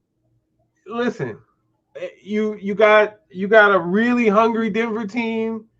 I think Utah. It's time to break up Utah. Listen, we don't know, so I feel like the Lakers didn't even play up to their capabilities in this championship. I appreciate the championship, and I appreciate LeBron's help. And if he, I was hoping he wouldn't get the MVP, but once Davis hurt his ankle, it was clear that he wasn't going to be the MVP. And then I was kind of hoping that Jimmy Butler would get it, even in a losing Let me ask you this: effort. Go ahead. Butler. That last game, he went back to his 10-point self. I told you, Jimmy Butler, 35, 40, 8. Jimmy Butler played some of his greatest basketball of his career in this bubble, correct? Yeah. No. Jimmy Butler's been playing like this. 2 of his best games. He had a 40-point triple-double, Rodney. Yeah. Jimmy Butler has been balling for years. But he had a 40-point triple. But Rodney, Trey said some of his best basketball. He said some of. I don't even think it's some of. He had a 40-point triple-double in the finals against who y'all called a fucking GOAT. That's one but come on, dude. LeBron is not a great defender. I agree, but I'm just saying, dude. Well, you said it against. You said who they call the GOAT. That's who they call the GOAT, but that doesn't make it right. My point. Go ahead, Trey. Jimmy Butler's younger than LeBron, right? Yes. I don't know where he's going with this. After Jimmy Butler had a big game 5, right? Yep. To turn around and have game 6. LeBron James got stronger. Jimmy Butler was pooped after the first quarter. He had nothing left to give to this team. Okay. That just shows you where LeBron is. That shows me nothing. And let me tell you why. Let me tell you why. I hear you, and I want to make a joke about PG-13 and say that Jimmy Butler went the way of PG-13. He played a disappearing act. Shout out to Toni Morrison, disappearing acts. But realistically speaking, we're going to say that LeBron James had way more help throughout the entirety of that thing that Jimmy Butler had. Jimmy Butler was literally doing things by himself at times. Yes. So he was tired. LeBron didn't even have a chance to be tired, bro. That dude is sitting over there on the sideline taking his breaks, even when we down 24. Stop it, Trey. Jimmy Butler never came out of the game. He came out for 48 seconds in game 5. So I don't think that shows us anything. Listen, the dude is great, but Jimmy Butler, and Rodney said he's been playing like this his whole career. That's fine, but Jimmy Butler had less weapons. Had less healthy weapons. Let's say that. Less healthy weapons than LeBron James did in that finals. And so Jimmy Butler had to exert way more energy than LeBron James did in those finals. That's where I stand with it. Yeah. And that's not discounting LeBron's MVP performance. Because guess what? He was the MVP. I think maybe Jimmy Butler was second, and at this point, I'm probably putting KCP third. Shit. Yeah, LeBron definitely deserved the award. There's no doubt about that. But there was a doubt going into, and here's my thing. There was a doubt going into game 5. If they win game 5, let's say they won game 5 with Jimmy Butler's effort, I think Jimmy Butler would have been the MVP of the finals. If they win game 5 and Jimmy Butler has a lesser effort, but maybe Davis showed up in game 5, then Davis really had a good shot at being the MVP of the finals. But once the Lakers tanked in game 5 and Jimmy Butler had that great thing, then it was only going to be James or Butler at that point. And Butler still had a shot. If his game 6 performance would have been better, he would have gotten some votes for MVP. And if they would have won game 6 and then taken it to game 7, even if the Lakers win, Jimmy Butler would have been the MVP. Possibly. and it would have only been the second time that somebody got it in a losing effort. But Trey, it's not telling us anything. This, in my opinion, it's not telling us anything. Okay, we got comments. David Smoot, what up, bro? I didn't see you there. No, I don't want to think about that. Like that's what Trey was saying. I don't want to talk about this. Why do we want to talk about? Thank you, David. What he accomplished as a late, like everybody talks about that. Smooth. Thank you, David. Listen, I'm with you, boy, right? Come on, man. Brother. You see, I got the Lakers shirt on. I'm the only one here with the shirt on. Somebody else. Okay, that's what you're not gonna do. Up a little bit.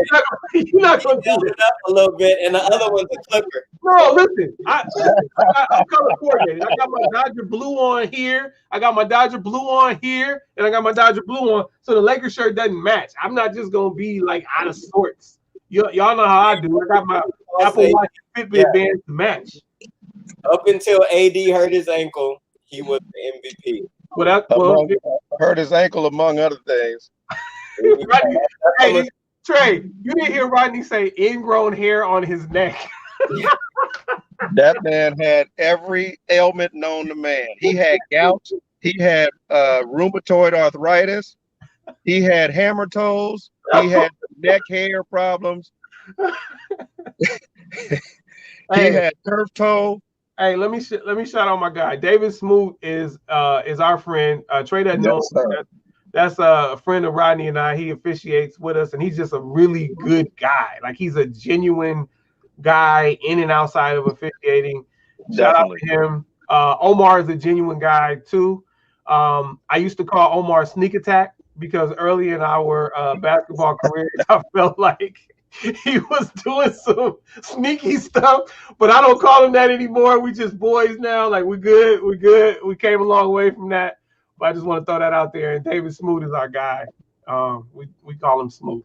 But I don't want to think about why do we want to think about it in advance? Just let it happen. Like that's me. Let things happen organically. I don't say Mookie Betts is the greatest of all time. I say Mookie Betts is the greatest player in baseball now. And then we can start having other discussions when, 12 or 13 years down the line when he's hopefully brought 6 or 7 championships to the Dodgers. Like that, that's different. Like I don't want to talk about it now. I just say he's great now, but I don't have to start comparing him to Ken Griffey Jr. And I'm not doing that for people. But Smoot's got a lot to say, so let's throw this in. He said, yes, absolutely. But Rodney will also say his softness cost him. Go ahead, Rodney, say it. Rod goes say because he got one eyebrow, it cost him. What did you say? Rod goes say it cost him because he got one eyebrow, so that's why he didn't Wait, on one of those buckets, was it Deion Waiters? Or no, it was Dwight on one of those plays when he put the brow up. Yeah. But he didn't attach it. Why did he have it here? Like, see, Dwight Howard. That's the same Dwight Howard that Kobe had. He's not all there. Like, what is this? You got to put it here. He didn't even do that right. No, shout out to Dwight Howard. Smooth love. Okay, yeah, appreciate that. Yeah, man. I need to say one quick thing. All those people who were hating Magic, can they show him some love now? Because that dude put this whole thing together in motion. So I heard some media people saying, "Oh, Rob Pelinka," and I'm like, Magic hired Rob Pelinka. Yeah. And they still don't want to give Magic the credit. Rob got what he wanted.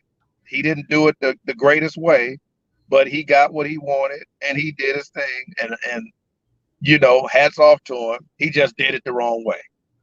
Hey, shout out to our guy Anthony Cobbs, host of Anthony Cobbs Live. Straight go Bruins, and then go Jackrabbits because he also went to Poly. Like that hat you got on, my man. That's our guy. Check out Anthony Cobbs Live. Oh, AC Live. My bad. AC Live. Is it AC Sports Live? Hey, check out Anthony Cobbs. That's the key, right? So this is what's up, Smoot. So here's what I want to say about the Magic thing. yes, Magic not only hired Rob Pelinka, but he went to LeBron's house and got LeBron. So that doesn't change.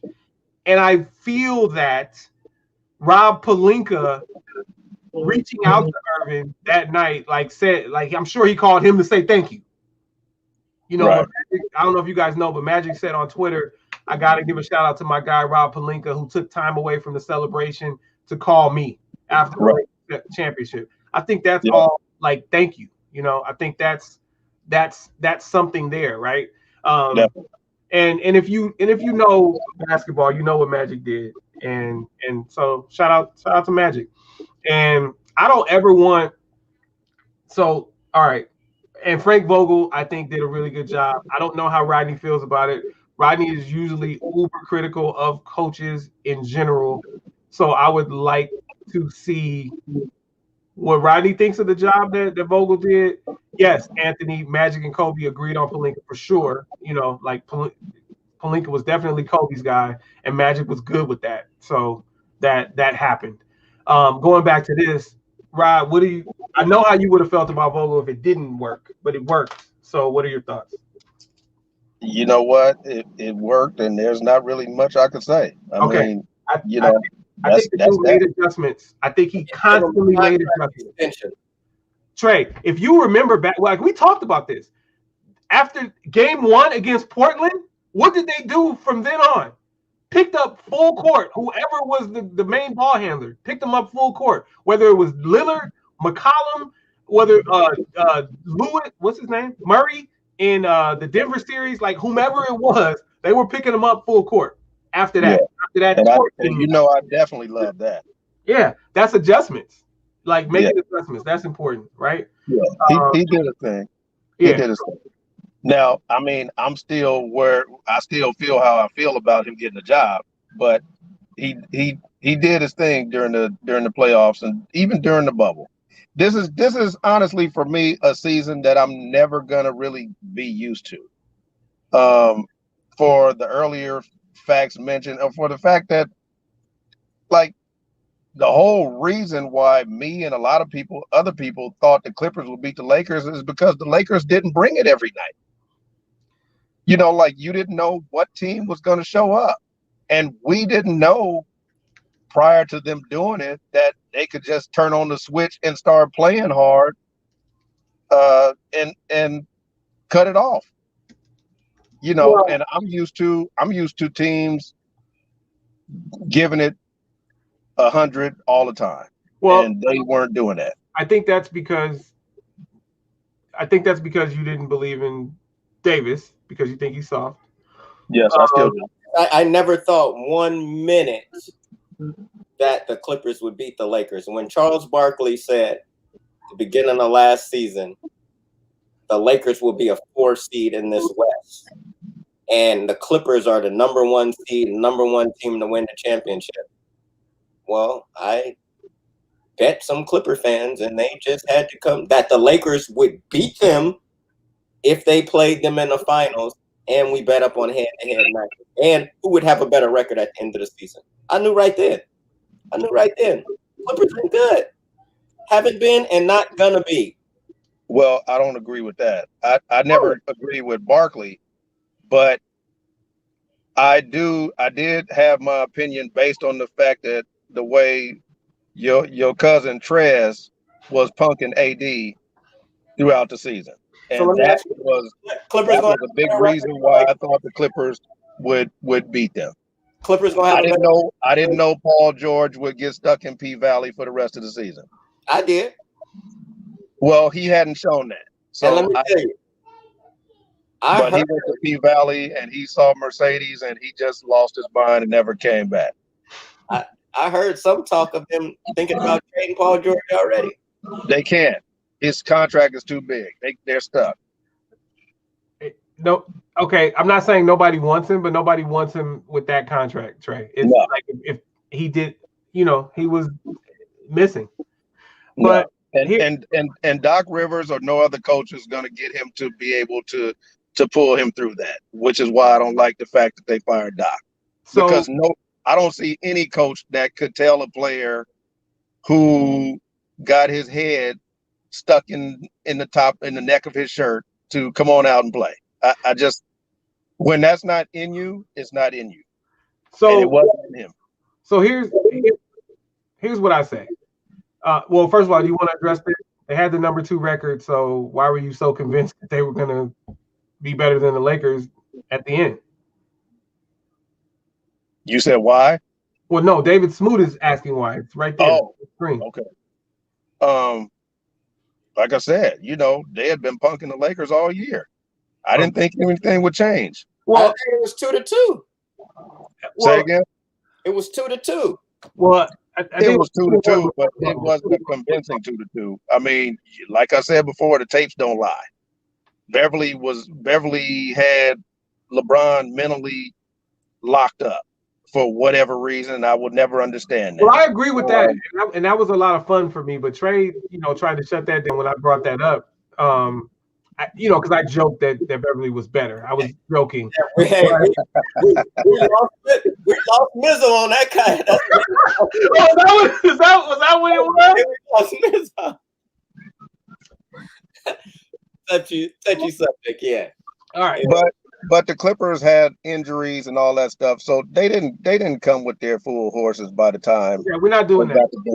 We're not. So I'm just saying, It was soft. They didn't have Avery Bradley. I keep Avery Bradley. Avery Bradley would have made the difference in the Lakers winning and in the Lakers sweeping everyone. I honestly believe that. If Avery Bradley had played, I think the Lakers may have went 16-0 in the playoffs. Or whatever. That tells you that's a very important piece that the Lakers didn't have. So I don't care who else had injuries or opt-outs. Trevor, I'm talking about the Clippers as far as Denver is concerned. I mean, they didn't have Shamet, who's their best shooter, and Beverly missed several games. So, it was a mixture of things for them not to get there to see the Lakers. Okay. I don't think it was. As much as Paul George was probably 90% of it, I think that other 10% didn't help anything. I'm gonna tell you why I don't care, and then Anthony Cobbs has a comment for us. I'm gonna tell you why I don't care. Name Kobe's shooter in those last 2 championships. I get it. Right. All right. That's all I wanted to say. I get that. I get that part. And Why does he call it pandemic fee?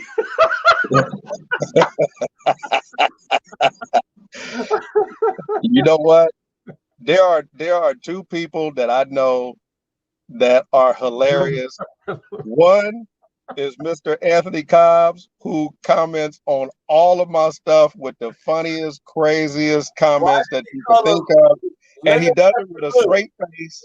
And the other is Omar Campbell. If you ever work a game with Omar, he is the ref that should be mic'd up. And he's like Def Comedy Jam on the floor. That dude is nonstop dope. Hey, let me read this to the listeners. So Anthony Cobb says, I had Clippers over Lakers, had no idea Pandemic P was on the way, and I had no faith in the role players of the Lakers. Playoff Rondo was different, and KCP set me up too. Lemon Pepper Lou disappointed me too. Hey, listen, y'all. Listen. I did say, and you can check this podcast. I did say that Kentavious Caldwell Pope would be the difference, and he wound up being the difference. He wound up making himself that third option.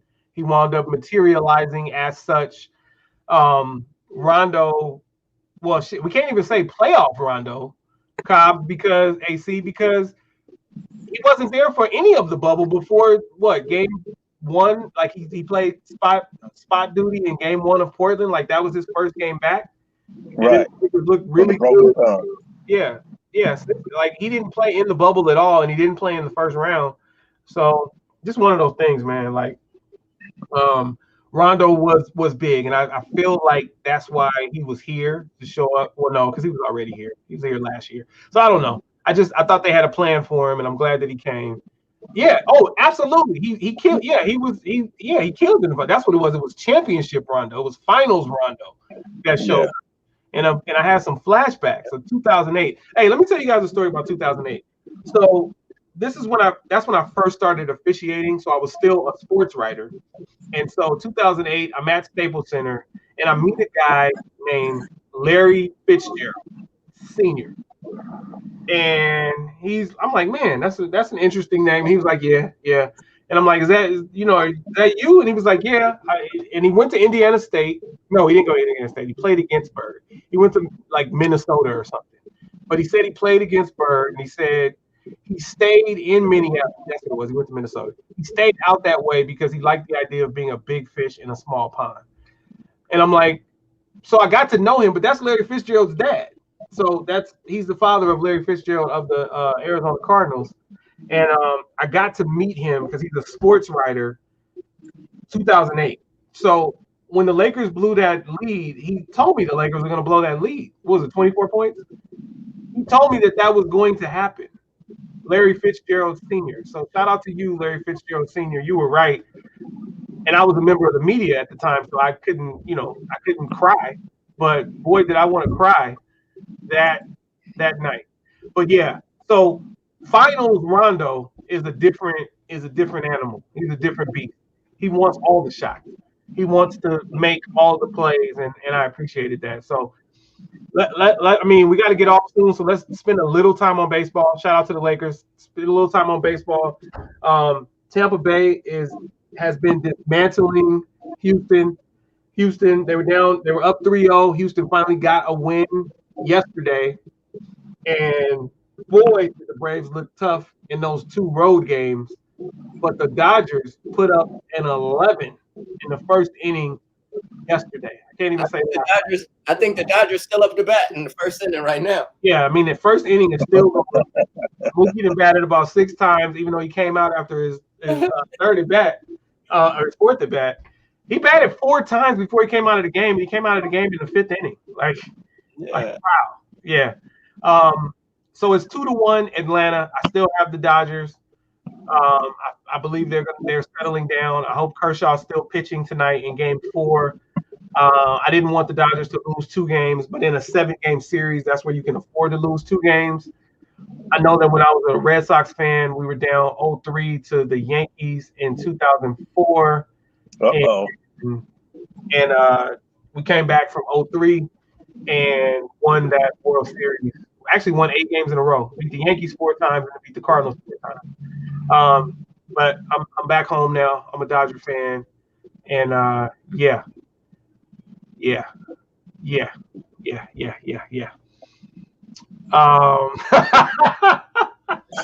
Hey, so Cobbs is saying that Kershaw wants to pitch now that the bats are awake. In fairness, the bats should have already been awake. But yeah, Kershaw's neck and back hurt, much like Rodney is saying about Anthony Davis. So whatever it takes, I need playoff Kershaw to be the man, and I think he will be tonight. Let's knot that up. Shout out to Dusty Baker for coaching that team of cheaters. I want Houston to win because I want the Dodgers to spank them in the World Series because they cheated. But I don't care. Like, whatever happens. I just want the Dodgers to pull through. Do you guys still have the Dodgers pulling through and making it happen? I got them. Yeah, man. I think it's going to be a big game tonight. We don't score 23 runs in the last. We scored 23 runs in 5 minutes. All right. So, Anthony Cobbs, just so we're clear, I have invited you on this show. And Rodney and I, well, Trey now too, but Rodney and I have wanted you on here. We'd love to have you on. We don't always do it live, but we'd love to have you on the show. Omar, you can come on. Smoot, come on. Like, listen, people can come on as our guests. But we still have the Dodgers. Just a disclaimer, though, Rodney did pick the Nationals to win the World Series, so we have to keep pointing that out. Even though he's a Dodgers fan, he did pick the Nationals to repeat. I gotta go back and see that. You listen, you said it in like week 3. You didn't have 31 weeks to go back. Yeah, but I didn't go back yet. But I need to see where I said that. I knew that I said that they would be tough, but I didn't I don't know if I said I picked them, but if you said that, I'm gonna go with it. Wait, okay, listeners. Anthony Cobb says Houston Asterisks going home tonight. Altuve's steroids have worn off. Oh, I love it. I love it. Seems that way. I love it. Hey, but you know who I'm not saying anything about steroids. You know who is amazing? Listen, this I call him a Rose Compollo. A Rosaron, a Rose. What's his? Now I forgot his name. What is his name? Randy. Oh my, the Tampa guy, Randy or Rosaron or something like that. I call him a Rose Compollo, but that dude is a killer. Oh, He didn't hit home runs in 5 straight games. 6. Rosaron. It is a Rosaron. Yeah, he's a beast. He's a beast. Okay, so where's the Tampa series located? Oh, David Smoot. Braves in 6, then Rays win it all. You can't come on the show. Yeah. No. You can't come on the show. Can't. He's got family. You said the Tampa series is in San Diego. Okay. The Houston Tampa series is in San Diego. Gotcha. And the World Series is in Arlington. It's where the Dodgers are now. Gotcha. Yeah.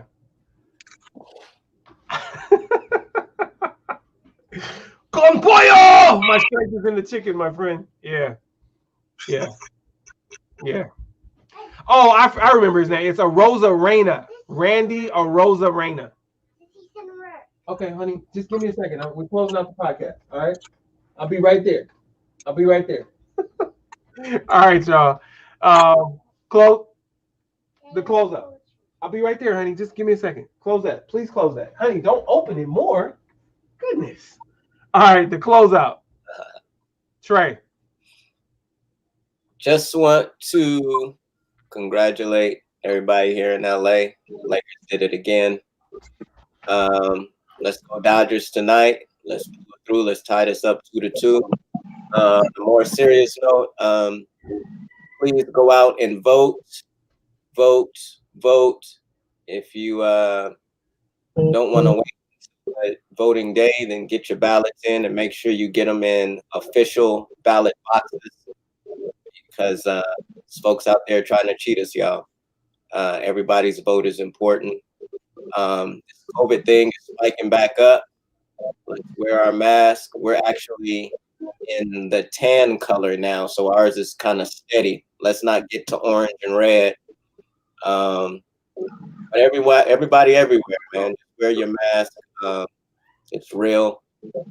Stay safe, and yeah, let's go Dodgers. Let's get it. Yeah. Andrew, Rod. Hey man, everybody just continue to do what you have to do to stay healthy. Congrats to the world champion Lakers, pulling for the Dodgers tonight. Unlike Smoot, I think the Dodgers will come back and beat them 4-2. And just piggybacking off of Trey, is the vote is less than 2 weeks away. I hope everyone out there listening is registered. I hope everyone is already sending. If you haven't already, mail your vote in. Don't drop them in the drop boxes. Mail your vote. There's a website on there where you can track your ballot and see if it's been received and count it. Pay attention to it. Write it down. Put it where you can find it. Get that done. And have a voice. Yes, sir. All right. Lisa. Yep. Shout out to Anthony Cobbs. Also, AC, thanks for coming on. David Smoot, you got it wrong about baseball, but thanks for coming on. Omar Campbell, thanks for coming on. Leilani, thanks for coming on. We don't do this live a lot, but maybe we'll do it more because I know we have fun. I'd be down to do it live every week, but I got to talk to the fellas. Listen, we appreciate all of you. Please be safe. They've said it all. Please vote. Please wear your masks. Let me shout out Recon Credit Repair, which has powered this podcast. Recon Credit Repair is in the business of helping change lives one credit score at a time. If you're looking to buy a house, if you're looking to buy an apartment building like Rod, if you're looking to buy a car, if you're looking to change your life, the basis for all of that is good credit. And if you have good credit, then maybe we can help you get excellent credit. But if you've got poor credit, we can definitely help you get to excellent. So shout out to Recon Credit Repair. Thank you for powering the podcast. And listen, we appreciate you. We appreciate you. We appreciate you. I'm going to say this: the Raiders, going back to the NFL, the Raiders have a shot at, because they looked really good against Kansas City. The 49ers, my squad, I think, are probably done. I don't even know. Like, is CJ Beathard going to be a good starter? Because I feel like that's where we are now. And then there aren't really any credible backups because Jimmy Garoppolo has gone from Super Bowl great quarterback through the first 3 quarters of that Super Bowl to virtual bust. And I don't know if he was just tentative because he's injured, but it just looks bad. I don't care. Like, Philadelphia was better than San Francisco last week, but Philadelphia sucks. They're in a sucky division. Even if they win the division, they're not going to win the Super Bowl. Whatever. But listen, sports are not necessarily safe. That's the other thing. Like, people are still getting COVID-19, and it's kind of like just a given that people are going to recover from it. You know, they keep saying, yep. Go live. Yeah, Anthony says, let's go live.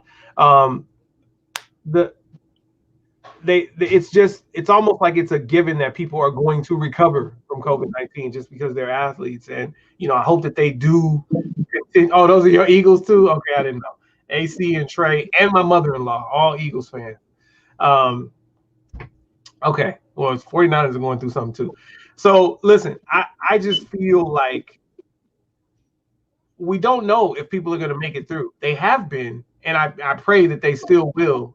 But let's be sensitive to people who get this. Like, somebody recently just died after getting it a second time. I don't know who they were. I don't know where they were in the world, but I think they're the first one on record to have it twice and then die from it. So let's just be sensitive to what people are going through.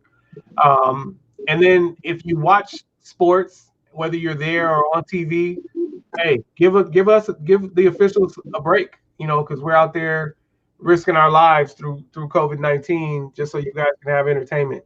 So remember that. Thank you guys for tuning in, whether you're on Facebook Live this time or you're on YouTube where we live, or you're listening in on Spotify or one of the other DSPs. Thank you for being here. This is the Collective Podcast. This was episode 34. I am AC from LA. He is Trey Hop. He is Baby Hair 562. And she is Munchie. She is Kayla Sky Carter. Say hi. Hi. Hey, we appreciate y'all. We love y'all. 1103. There you go. We out. Peace.